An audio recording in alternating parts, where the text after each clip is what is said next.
দুটি ভাই চোখের পানি ছেড়ে কান্দে রে। হারেস দুটি ভাই হাত ধরে টেনে নিয়ে আসলেন।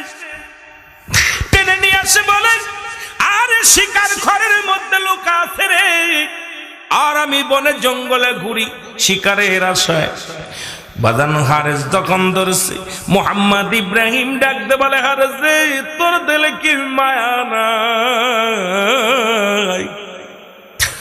আমাদের ঘরে মা নাই রে, আমাদের ঘরে বাবা নাই, আমাদের কি মায়েরা ফেলাইবি? তোর দিলে কি মায়া নাই? হারেস রে আমারে মারিস না। হুসাইন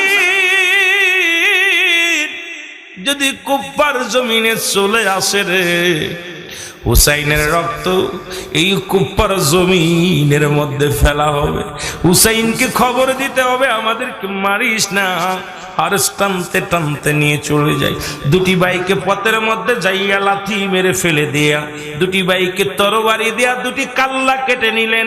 কাল্লা কেটে নিয়ে দুটি যখন রওনা হয়ে যায়, পিছন থেকে একটা আওয়াজ আসে, হারেস রে আমাদেরকে মায়েরা ফেলাইলি, তোর দিলে কি মায়া নাই? আমার মা নাই, আমার বাবা নাই, আমাদের দুঃখ কে বুঝবে রে? কেউ বুঝবে না। আমাদেরকে দুনিয়া থেকে বিদায় করে দিল।